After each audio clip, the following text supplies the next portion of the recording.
Welcome to Pallavi TV. ప్రస్తుతం మనం పరిగిలో ఉన్నాం, వికారాబాద్ జిల్లా పరిగిలో ఉన్నాం. మున్సిపల్ ఎన్నికల ప్రక్రియ కొనసాగుతున్నది కదా. పరిగిలో ఎట్లా ఉండబోతోంది, ఈసారి మున్సిపల్ ఎన్నికల ప్రక్రియ ఎట్లా ఉండబోతుందని మనతో పాటు మాట్లాడడానికి పరిగి ఎమ్మెల్యే రామ్మోహన్ రెడ్డి గారు మనతో పాటు ఉన్నారు. ఈసారి ఎట్లా ఉండబోతుందో అడిగి తెలుసుకుందాం. సార్ నమస్తే. ఎట్లా ఉండబోతుంది సార్? లాస్ట్ టైం ఇక్కడ మున్సిపల్ చైర్పర్సన్ బీఆర్ఎస్ పార్టీ, ఈసారి మీరు ఎమ్మెల్యేగా ఉన్నారు. ఎట్లా ఉంది మీ క్యాండిడేట్ సెలెక్షన్ అయిపోయిందా? ప్రచారం ఇప్పుడే మొదలుపెట్టా ఉంటున్నారు. లాస్ట్ టైం కూడా సాంకేతికంగా మేము గెలిచినట్టే. ఇప్పుడున్నటువంటి ఈ టీచర్స్ కాలనీలో కేవలం 4 ఓట్లతో ఓడిపోవడం జరిగింది. అది కూడా దొంగ ఓట్లతో ఓడిపోయినాం.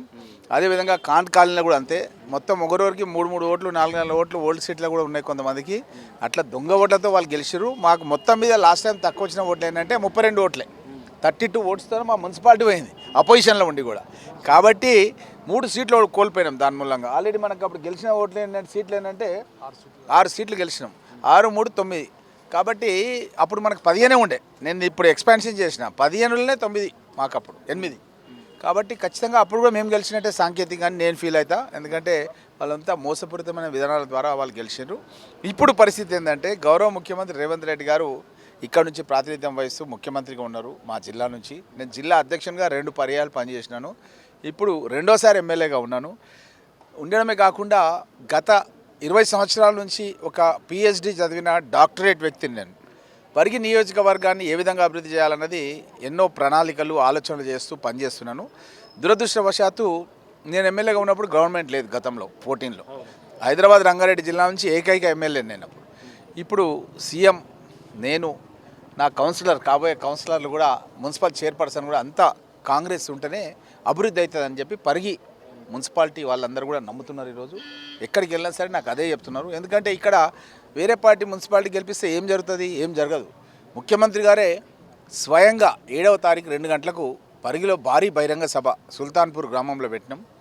ఆ భారీ బహిరంగ సభకు పెద్ద ఎత్తున జనం సమీకరిస్తున్నాం. ఇది చెవెళ్ళ పార్లమెంట్ పరిధిలో జనాన్ని సమీకరిస్తున్నాం. అంటే మొయినాబాదు, శంకర్పల్లి, చేవెళ్ళ, పరిగి, వికారాబాద్, తాండూర్ నియోజకవర్గాల్లో ఉన్నటువంటి మున్సిపాలిటీస్ నుంచి, కొడంగల్ నుంచి కూడా మున్సిపాలిటీస్ని తీసుకొచ్చి ప్రతి వార్డు నుంచి ఒక 500 మంది కనీసం కార్యకర్తల్ని, ప్రజల్ని మోహరించి ముఖ్యమంత్రి గారు కూడా చెప్పబోతున్నారు ఏ విధంగా ఈ 2 సంవత్సరాల్లో, 10 సంవత్సరాల్లో బీఆర్ఎస్ ప్రభుత్వంలో వాళ్ళు చేయలేని పనులు ఈ 2 సంవత్సరాల్లో మనం ఏం చేసినాం అనేది స్పష్టంగా చెప్పదలుచుకున్నారు. ముఖ్యంగా పరిగి నియోజకవర్గం కాదు, తెలంగాణ రాష్ట్ర వ్యాప్తంగా పేదవాళ్ళందరూ కూడా ఇందిరమ్మ ఇండ్లు కట్టిస్తున్నాం. 5 లక్షల రూపాయలు పెట్టి 3,500 ఇండ్లు నిర్మాణం పూర్తిగా వచ్చింది. వచ్చే నెల మళ్ళొక 3,500. ఈ విధంగా ప్రతి సంవత్సరం ఇల్లు లేని నిరుపేదలందరూ కూడా పక్కా ఇండ్లు కట్టిస్తున్నాం. ఇండ్ల స్థలం ఉంటే కట్టిస్తున్నాం. నెక్స్ట్ ఇండ్ల స్థలాలు లేని వరకు స్థలాలు కూడా అన్వేషించి ఎక్కడైతే స్థలాలు ఉన్నాయో ఆ స్థలాలు కూడా ఇచ్చి కట్టియబోతున్నాం. నెక్స్ట్ ఇది ఇందిరమ్మ ఇండ్లది పెద్ద ఎత్తున గత ప్రభుత్వం లోపల మా పరిగి నియోజకవర్గంలో కానీ, టీచర్స్ కాలనీలో కానీ, లేకపోతే పరిగి మున్సిపాలిటీలో కానీ వాళ్ళు ఒక్క ఇల్లు కూడా కనీసం గృహప్రవేశం చేసిన పాపన పోలేదు. నేను కొన్ని వందల ఇండ్లు గృహప్రవేశం చేసిన ఇప్పటివరకు. ఈ 2 ఏళ్లలో కొన్ని వందల ఇండ్లు గృహప్రవేశం చేయడం జరిగింది. ప్రజలు చాలా సంతోషంగా ఉన్నారు. రోటీ కప్డా ఔర్ మకాన్ అన్నది ఇందిరాగాంధీ గారి నినాదం. దాన్ని మా గౌరవ ముఖ్యమంత్రి రేవంత్ రెడ్డి గారు ప్రజల వద్దకు తీసుకెళ్తున్నాడు.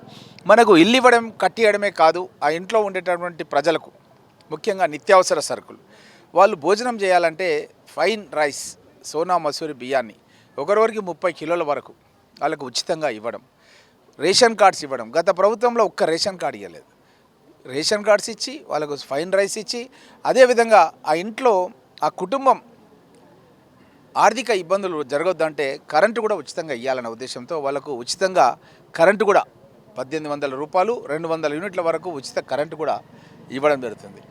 ఆ ఇంట్లో మాది వ్యవసాయ ప్రాంతం, ఎవరు ఎక్కడ ఇంట్లో ఉన్నా రైతులైనా అయి ఉంటారు, రైతు కూలీలైనా అయి ఉంటారు.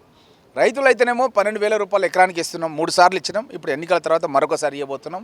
అదేవిధంగా రైతు కూలీలు అయితే కూడా ఇందిరమ్మ ఆత్మీయ భరోసా కింద 12,000 రూపాయలు మహాత్మా గాంధీ జాతీయ ఉపాధి పథకం కింద ఎవరికైతే కార్డు ఉందో ఆ కార్డు లోపల వయసు ఎక్కువ ఉన్నటువంటి మహిళ ఎవరైతే ఉంటారో ఆ మహిళ ఖాతా లోపల కుటుంబానికి మనం ఆత్మీయ భరోసా కింద 12,000 రూపాయలు ఇస్తున్నాం. మహిళలకు అధికారంలోకి రాగానే ఉచిత ఆర్టీసీ బస్సు లోపల వాళ్ళకు ప్రయాణం కల్పించినాం. మహిళా సంఘాల్లో ఎవరైతే మహిళలు ఉన్నారో వాళ్ళందరికీ వడ్డీ లేని రుణాలు ఇచ్చి వాళ్ళ కాళ్ళ మీద వాళ్ళు నిలబడడానికి పెట్రోల్ బంకులు ఇస్తున్నాం. వాళ్ళకి ఆర్టీసీ బస్సులు కొనిచ్చి ఆర్టీసీ డిపోలకు వాళ్ళ కిరాయికి పెట్టిస్తున్నాం. వాళ్ళకు ఏమి కావాలంటే అది మహిళలకు చేస్తున్నాం. ఈరోజు ఎండ్లు ఇచ్చినా ఏ పథకం ఇచ్చినా మహిళల పేరు మీదే. గ్యాస్ కూడా 500 రూపాయలకే ఇవ్వడం జరుగుతుంది. కాబట్టి ఎక్కడికి వెళ్ళినా సరే మహిళలు చెప్తున్నారు, మేము కాంగ్రెస్ ప్రభుత్వానికి కట్టుబడి ఉంటాం, చేతి గుర్తుకే ఓటు వేస్తామని చెప్తున్నారు. ఇవి 6 గ్యారంటీల్లో భాగంగా చేసినటువంటి పథకాలు. ఇవి కాకుండా అసలు పరిగి నియోజకవర్గ చరిత్రలో కానీ మా వికారాబాద్ జిల్లా చరిత్రలో కానీ ఇంతవరకు ఎప్పుడు కూడా జరగనటువంటి పనులు గౌరవ ముఖ్యమంత్రి రేవంత్ రెడ్డి గారు వచ్చిన తర్వాత జరుగుతున్నాయి. ఉదాహరణకు ప్రభుత్వం రాగానే కాంగ్రెస్ ప్రభుత్వం ఒక నేవీ రాడర్ స్టేషన్ అనేది మన పూడూరు మండలంలో 3,000 కోట్లతో 3,000 ఎకరాలలో 3,000 మందికి ఉద్యోగాలు ఇచ్చే ఒక పెద్ద భారతదేశానికి సంబంధించిన ఒక మిలిటరీ ఎయిర్ ఫోర్స్కి ఎట్లుంటుందో అట్లా నేవీ ప్రాజెక్టు మన దగ్గరనే స్టార్ట్ చేసినాం. పెద్ద ఎత్తున దాని కన్స్ట్రక్షన్ జరుగుతుంది. మా స్థానికులకు కూడా ఉద్యోగాలు వస్తాయి దాని లోపల. నా కాన్స్టిట్యున్సీ అది. అదేవిధంగా పరిగి నుంచి వికారాబాద్ పోవాలన్నా, పరిగి నుంచి షాద్నగర్ పోవాలన్నా 4 లైన్ల రహదారి పనులు చాలా స్పీడ్గా జరుగుతున్నాయి. మీరు ఒకసారి గమనించండి, వస్తుంటే చూసారు. అదే కాకుండా అప్పా జంక్షన్ నుంచి మన్నెగూడ వరకు గత 20 సంవత్సరాల నుంచి ఆ యొక్క రోడ్డు పైన 300 మంది యాక్సిడెంట్స్ అయి చనిపోయారు. గతంలో ఉన్నటువంటి మంత్రులు కానీ ఎమ్మెల్యేలు కానీ ప్రభుత్వం కానీ అసలు ఏమాత్రం పట్టించుకోలేదు. నేను గౌరవ ముఖ్యమంత్రి రేవంత్ రెడ్డి గారి దృష్టికి తీసుకెళ్ళి ఎవరైతే గ్రీన్ ట్రిబ్యునల్లో కేసు వేసారో పర్యావరణవేత్తలు వాళ్ళని నా ఇంటికి పిలిపించుకొని తర్వాత ముఖ్యమంత్రి గారితో మాట్లాడి ముఖ్యమంత్రి కార్యాలయానికి తీసుకెళ్ళి అక్కడ అధికారులతో మాట్లాడించి ఆ యొక్క అయితే బ్యానియన్ ట్రీస్ మర్రి చెట్లు ఉంటాయో ఆ చెట్లని రోడ్డు మధ్యలో పెట్టేట్టుగా ఇరువైపులా రోడ్లు వచ్చేటట్టుగా వాళ్ళని ఒప్పించి గ్రీన్ ట్రిబ్యునల్లో కూడా కేసు విత్డ్రా చేయించి రోడ్డు పనులు చాలా ముమ్మరంగా 1,000 కోట్ల రూపాయల పనులు జరుగుతున్నాయి. మీరు అప్పా జంక్షన్ నుంచి మన్నగూడ వరకు చూసారు. ఆ రోడ్డు పనులు కూడా పూర్తిగా వచ్చినాయి. ఇదే కాకుండా ఏదైతే మన ఔటర్ రింగ్ రోడ్ ఉందో ఔటర్ రింగ్ రోడ్ నుంచి ఒక రేడియల్ రోడ్ అనేది పరిగి మీదకి వెళ్ళి కోజ్గికి పోతుంది. ఇది పరిగిలో ఉన్నటువంటి సైదుపల్లి ఏదైతే ఆర్ఎన్బి రోడ్ డబల్ రోడ్ గతంలో నేను చెప్పించినో దానిపైనుంచి ఒక 6 ట్రాక్ రోడ్ పోతుంది. అంటే పరిగి నుంచి 40 నిమిషాల్లో హైదరాబాద్ వెళ్ళిపోవచ్చు మనం ఔటర్ రింగ్ రోడ్. ఒక అద్భుతమైనటువంటి 6 లైన్ల రహదారి. అది హైదరాబాద్ నుంచి వస్తుంటే ఒక హిమాయత్ సాగర్ లేక్ ఒక 15 నిమిషాలు చూస్తాం. అసలు కళ్ళకే కనువింపు కలిగే విధంగా లేక్ను చూసుకుంటూ మనం ట్రావెల్ చేస్తుంటాం. 6 ట్రాక్ రోడ్. ఇంతవరకు అసలు 6 ట్రాక్ రోడ్ ఎట్లుంటుందో తెలియదు మా పరిగిలో. సింగిల్ రోడ్ ఉంటే డబల్ రోడ్ నేనే చేయించిన, 4 లైన్ నేనే చేయించిన. ఇప్పుడు 6 ట్రాక్ రోడ్ కూడా తీసుకొస్తున్నా. దాని మార్కింగ్ కూడా అయిపోయింది. ల్యాండ్ ఎక్విజిషన్ కూడా నోటీసులు కూడా ఇవ్వడం జరిగింది. ఈ 6 ట్రాక్ రోడ్ సైదుపల్లి దాటిన తర్వాత మైలారం దగ్గర కనెక్ట్ అవుతుంది. ఎవరైనా దోమ మండల్ కానీ కుల్కచర్ల కానీ గండేడు కానీ వాళ్ళు రావాలంటే మైలారం వచ్చినంటే ఆ మైలారం నుంచి వాళ్ళు ఔటర్ రింగ్ రోడ్ వెళ్ళిపోవచ్చు. అదేవిధంగా దిర్సంపల్లికి పోతే ఇంకా ముందుకు పోతే అక్కడ నుంచి కూడా వెళ్ళవచ్చు. ఇంకా ముందుకు పోతే మా గండేడు మహమ్మదాబాద్ అవి 2 మండలాల వాళ్ళు కూడా అక్కడ నుంచి గంట సేపట్లో వాళ్ళు హైదరాబాద్ పోవచ్చు. ఈ విధంగా అద్భుతమైనటువంటి రోడ్స్ ఇవ్వడమే కాకుండా రైల్వే మినిస్టర్ను నేను పరికి తీసుకొచ్చి 50% నిధులు తీసుకున్నా. ముఖ్యమంత్రి కిరణ్ కుమార్ రెడ్డి గారిని పరిగిలో ఎస్సీ రెసిడెన్షియల్స్లో నిద్ర చేపించి 50% నిధులు తీసుకున్నా. ఆ యొక్క పనులను గత ప్రభుత్వం పక్కన పెడితే రేవంత్ రెడ్డి గారు ముఖ్యమంత్రి అయిన తర్వాత దానికి నిధులు శాంక్షన్ చేసి భూసేకరణ గురించి మొట్టమొదటిసారిగా తెలంగాణ శాసనసభలో గత సమావేశాల్లో మన క్యాబినెట్ మీటింగ్ లోపల 450 కోట్లు కేటాయించి భూసేకరణ డబ్బులు ఇస్తున్నారు. ఇప్పుడు ఆల్రెడీ మా దగ్గర నస్కాల్ ఇప్పుడు కొత్తగా మున్సిపాలిటీ కలిసింది. నస్కాల్ ఒక రైల్వే స్టేషన్, పరిగిలో ఒక రైల్వే స్టేషన్, కొడంగల్, నారాయణపేట్, మక్తల్ వరకు కృష్ణా లైన్ కలుస్తుంది. మా పరిగి నుంచి ఎవరైనా హైదరాబాద్ పోయి చదువుకోవాలంటే 300 రూపాయలకు ఒక పాస్ ఇస్తారు. హైదరాబాద్లో కాలేజీలో పోయి చదువుకోవచ్చు, మళ్ళీ రావచ్చు. అదేవిధంగా ఉద్యోగాలు చేయాలంటే సాఫ్ట్వేర్ కంపెనీస్లో జాబ్ చేయాలంటే సిటీ పోయి జాబ్ చేసి మళ్ళీ ఇంటికి వచ్చేస్తారు. ఓన్లీ జస్ట్ 40 మినిట్స్లో ట్రైన్లో వెళ్ళిపోతారు. దానికి సంబంధించిన ఆల్రెడీ ల్యాండ్ ఎక్విజిషన్ అయిపోయి దాని వర్క్ కూడా ప్రోగ్రెస్లో ఉంది. 3,000 కోట్లతో ఆ యొక్క రైల్వే లైన్ నిర్మాణం అవుతుంది. గంటకు 120 కిలోమీటర్ల స్పీడ్తో పోయే ట్రైన్ మాకు సౌకర్యం తొందరలోనే రాబోతుంది. ఆల్రెడీ వికారాబాద్ తాండూరు వాళ్ళు రైల్వేలో పోతున్నారు. మా వాళ్ళు కూడా పరిగి వాళ్ళు కూడా రైల్లో పోవాలి, మన పిల్లల్ని చదివించాలని చాలామంది కోరుతున్నారు. కాబట్టి ఆ రైల్వే లైన్ కూడా వస్తుంది. మేమంతా కూడా రైతు కుటుంబాల నుంచి వచ్చిన వాళ్ళం. కాబట్టి మా యొక్క సైదుపల్లి నుంచి కొందుర్గు వరకు ఒక సాగునీటి ప్రాజెక్ట్ కట్టాలని గతంలో రేవంత్ రెడ్డి గారిని, ఉత్తమ్ కుమార్ రెడ్డి గారిని, బట్టి విక్రమార్క నేను తీసుకెళ్ళి అక్కడ మీటింగ్స్ పెట్టియడం జరిగింది. మా ప్రాంతం లోపల ఒక్క సాగునీటి ప్రాజెక్ట్ కూడా పెద్దది లేదు. 500 చెరువులు ఉన్నాయి. ఆ చెరువులు ఎట్లున్నాయంటే ఒక 5-6 చెరువులలోనే మా దగ్గర నీళ్లు ఉంటాయి ఎండాకాలంలో. మిగతా చెరువులన్నీ ఎండాకాలం వచ్చిందంటే ఎండిపోతాయి, వానాకాలం వచ్చిందంటే నిండిపోతాయి అన్నమాట. అట్లాంటి పరిస్థితి ఉంది. కాబట్టి ఈ నీళ్లు ఆ రిజర్వాయర్ అన్నది గోదావరి జలాలని ప్రాణహిత చెవుల ద్వారా తీసుకొచ్చి కృష్ణా జలాలని పాలమూరు రంగారెడ్డి ద్వారా తీసుకొచ్చి ఈ 2 గోదావరి కృష్ణాలను సంగమం చేయాలని, అది కూడా ఈ యొక్క మన సైదుపల్లి కొందుర్గు పరిసర ప్రాంతాల్లో Kondurgu Parigi lift irrigation scheme అనేది ఉంది. అక్కడ నీళ్లు నిల్వ చేసి పరిగితో పాటు Shadnagar constituency, Chevella constituency, Vikarabad constituency, Tandur constituency, ఈ అన్ని కాన్స్టిట్యున్సీస్కి రైతులకు సాగునీరు ఇవ్వాలి. తాగునీరు ఇవ్వడానికి ఆల్రెడీ దీనికి సంబంధించింది బడ్జెట్ సమావేశాల్లో గవర్నర్ ప్రసంగంలో మేము చెప్పేయడం జరిగింది. దాని భూసేకరణ కూడా చేయడానికి కూడా ముఖ్యమంత్రి గారు నేను ఒప్పించినాను. తొందరలోనే భూసేకరణ చేసి ఒక 10,000 కోట్ల రూపాయలతో మా పరిసర ప్రాంతాల్లో మొత్తం కూడా సాగునీరు, తాగునీరు రైతులకు ఇవ్వడం జరుగుతుంది. నేను ఇప్పుడు చెప్తున్నవి కాకుండా ఒక రీజనల్ రింగ్ రోడ్ ఎట్లయితే ఇప్పుడు ఔటర్ రింగ్ రోడ్ ఉందో దాని చుట్టుముట్టు ఒక రీజనల్ రింగ్ రోడ్ కూడా పరిగి నియోజకవర్గాన్ని నేను తీసుకోవడం జరిగింది. అది మా రాకంచర్ల ప్రాంతం నుంచి సంగారెడ్డి ద్వారా మేము కామారెడ్డి పోవాలన్నా, నిజామాబాద్ పోవాలన్నా, వరంగల్ పోవాలన్నా, ఎక్కడ షాద్నగర్ పోవాలన్నా, ఎక్కడ పోవాలన్నా ఈ రీజనల్ రింగ్ రోడ్ సంబంధించింది మా రాకంచర్ల ప్రాంతానికి తీసుకురావడం జరిగింది.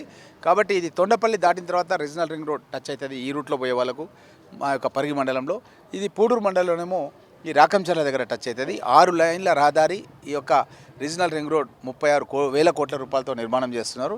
దీనికి ఒక ట్రైన్ కూడా ఉంటుంది. మెట్రో ట్రైన్ ఎట్లుందో అట్లా ఒక ట్రైన్ కూడా ఉంటుంది.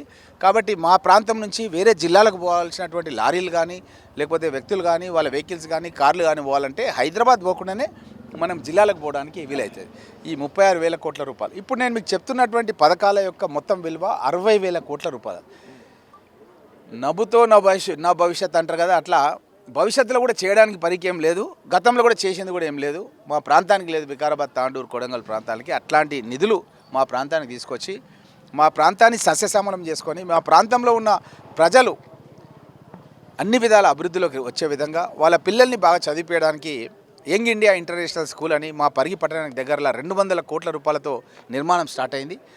ఎస్సీలకు, ఎస్టీలకు, బీసీలకు, మైనార్టీలకు ఒక 25 ఎకరాల విశాల ప్రాంగణం లోపల స్పోర్ట్స్ ఫెసిలిటీ కూడా ఏర్పాటు చేసి మన పిల్లలు గ్లోబల్ సిటిజన్స్ అయ్యే విధంగా అమెరికాలో కానీ యూరోప్లో కానీ ఎక్కడైనా పోయి వాళ్ళు మంచి చదువులు, ఉద్యోగాలు చేయడానికి మేము ఇక్కడ మంచి రెసిడెన్షియల్ స్కూల్స్ కూడా ఒక రూపాయి ఫీజు లేకుండా కూడా కన్స్ట్రక్షన్ స్టార్ట్ చేసినాం.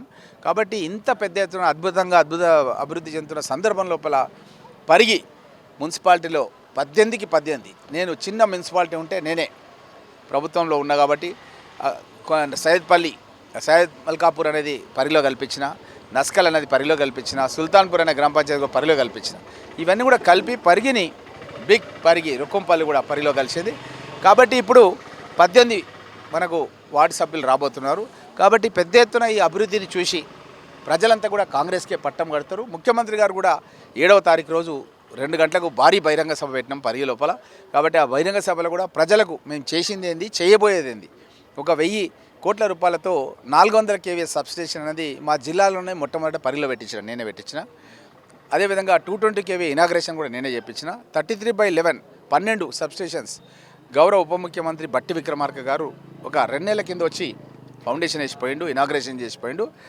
ఒక 1000 కోట్ల రూపాయల ఎలక్ట్రిసిటీకి సంబంధించినటువంటి ప్రాజెక్ట్స్ కూడా తీసుకొచ్చినాం.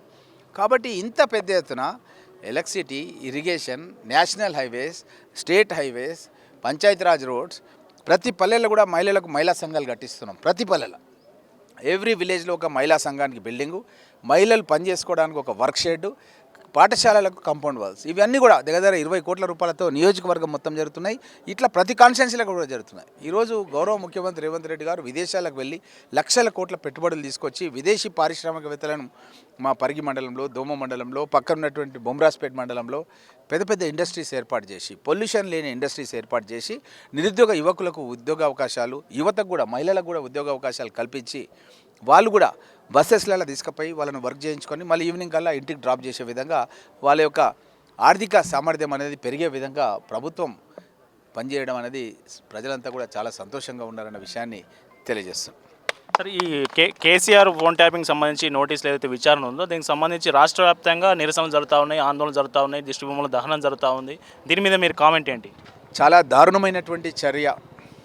వ్యక్తిగత గోప్యతకు అంటే భార్యాభర్తలు మాట్లాడుకునే ఫోన్ సంభాషణను, సొంత కూతురు, సొంత అల్లుడు కూడా మాట్లాడే సంభాషణను కూడా ఒక ముఖ్యమంత్రిగా ఉన్నటువంటి కేసీఆర్, ఒక మంత్రిగా ఉన్న ఆయన కొడుకు, ఇంకో మంత్రిగా ఉన్న ఆయన అల్లుడు, ఆయన తోడల్లుడు కొడుకు సంతోష్, వీళ్ళందరూ కూడా ఒక కూటమిగా తయారై రాష్ట్రంలో ఉన్న ప్రతిపక్ష నాయకుల యొక్క ఫోన్లు, అధికారుల యొక్క ఫోన్లు అన్నీ కూడా ట్యాపింగ్ చేసి ఒక నియంత పాలనలాగా వాళ్ళు కొనసాగించారు.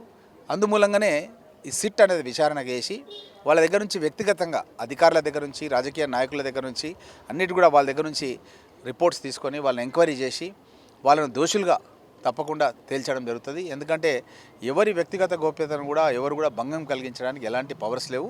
ఎవరైనా దేశద్రోహులు ఉన్నా, తీవ్రవాదులు ఉన్నా వాళ్ళ ఫోన్లు అది కూడా కేంద్ర ప్రభుత్వం అనుమతి తీసుకొని చేయాలి. కానీ ఎవరంటే వాళ్ళు, ఎవరి ఫోన్లు అంటే వాళ్ళు ట్యాప్ చేయడం అని ఇదన్నీ కూడా చాలా బాధాకరం. కాబట్టి తప్పకుండా దోషులకు శిక్ష పడాలని చెప్పి కోరుతున్నాం. ఓకే, ఇది మొత్తానికి పరిగికి సంబంధించి గతంలో కావచ్చు, ఇప్పుడు కావచ్చు, ఎన్నడూ లేని విధంగా అభివృద్ధి జరుగుతూ ఉంది. నా ఆధ్వర్యంలో, కాంగ్రెస్ పార్టీ ఆధ్వర్యంలో చేస్తూ ఉన్నది. కాబట్టి ఈసారి ఖచ్చితంగా పరిగి మున్సిపాలిటీకి కాంగ్రెస్ పార్టీ కైవసం చేసుకోబోతుందనే విషయాన్ని ఎమ్మెల్యే రామ్మోహన్ రెడ్డి గారు చెప్తా ఉన్నారు.